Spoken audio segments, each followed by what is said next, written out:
তবে সালাম এমন একটা জিনিস যেই সালাম দিয়ে মানুষের রাগ অভিমান নির্দেশ বিদ্বেষ মানুষের ঝগড়া ঝাঁটি বিবাদ জমির ফাসাদ যা কিছু থাকে না কেন দুনিয়াতে সমস্ত কিছুকে ধ্বংস করতে পারে।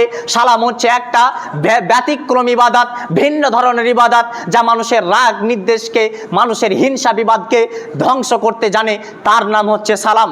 সম্মানিত উপস্থিতি, সালাম আজকে কাকে দিতে হবে এর বৈশিষ্ট্য একটা প্রমাণ দিয়ে যায়। আহমদ বিন হাম্বল রাহমাতুল্লাহ আলাইহি তিনার একটা কিতাবে পড়েছিলাম ফারুজুস সালিহিন, তিনি একটা কিতাব সংখ্য লিখেছেন, কিছু বুখারীর হাদিস কিছু তিরমিজির হাদিস দুটা শরীফের হাদিস নামা আছে। তবে ওই হাদিসে একখানা বই পড়েছিলাম, একটা হাদিসে মান্যতা দেওয়া হয়েছে সালাম সম্পর্কে।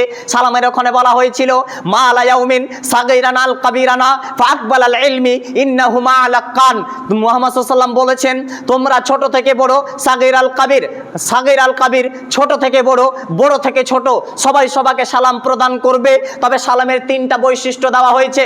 যেমন আমি বললাম আসসালামু আলাইকুম, এই বললে 10 নেকি, আসসালামু আলাইকুম ওয়া রাহমাতুল্লাহ এই বলে 20 নেকি, আসসালামু আলাইকুম ওয়া রাহমাতুল্লাহি ওয়া বারাকাতুহু এই কথা বললে 30 নেকি বর্ষণ হয়। সালামের তিনটা বৈশিষ্ট্য দেওয়া হয়েছে। প্রথমে আমি আপনাকে বলতে চাচ্ছি, নবী মুহাম্মদ সাল্লাল্লাহু আলাইহি ওয়াসাল্লাম বললেন সাগীর আল কাবীর ছোট থেকে বড় বড় থেকে ছোট সমস্ত তারা সালাম প্রদান করাকারী করবে, তাদের ওপরে আল্লাহর পক্ষ থেকে রহমত বর্ষিত হবে।